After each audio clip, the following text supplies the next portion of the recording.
What's the typical story when starting up a business?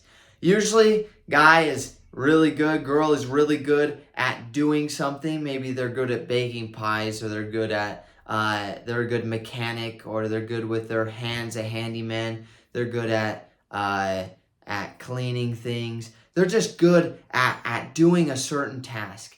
And everyone around them's like, oh man, you're so good at baking pies. You're so good at dancing. You should start up your own shop.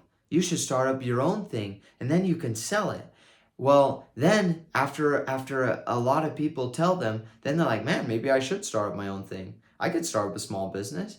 Well, they go into business for themselves. And what they don't realize is that business isn't just doing the thing. That's only 1/3 of what the business actually is.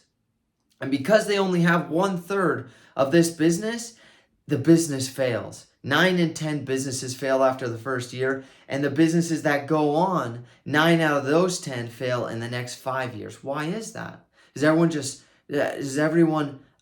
just suck at business? No, it's because they don't know about business, what it actually is that they're getting into. They think that it's actually doing the work, when that's only one small part of the actual business. There's much more to a business than just that. And that's what E-Myth, the book E-Myth, answers.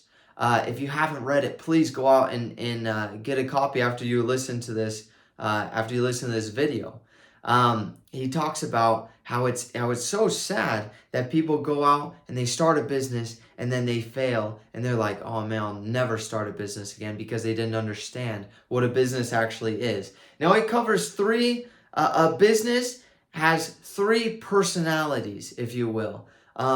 There's the personality of the technician, who actually does the work. There's the personality of the entrepreneur, who comes up with the ideas, and the manager, who organizes the work. Now, if you only have one part, imagine if you just had the manager. He loves to organize things, but without the entrepreneur, he doesn't have anything to organize. He doesn't have any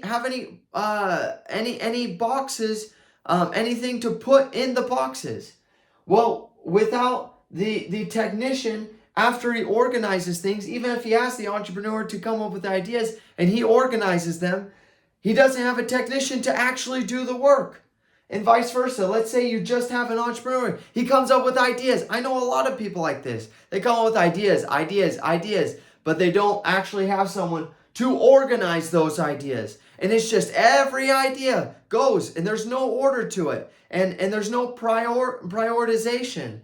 And without this manager, even with a technician to do the work, here, do this. Oh wait, try this. Things are unorganized and they fall apart.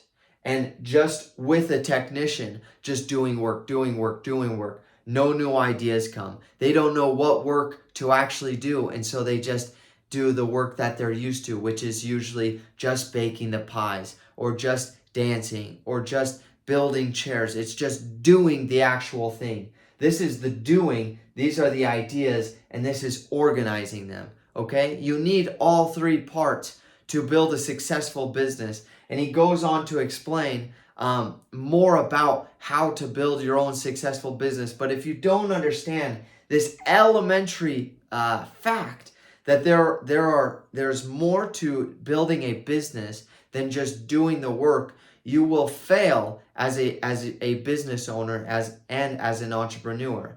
And it's a very sad thing. It's much bigger than any pandemic that we've ever faced, or epidemic that we've ever faced, is that tons of people, they waste their lives. They lose their livelihoods because they don't know what a business is. And most people just think that it is doing the work, where there are 2 other parts to it.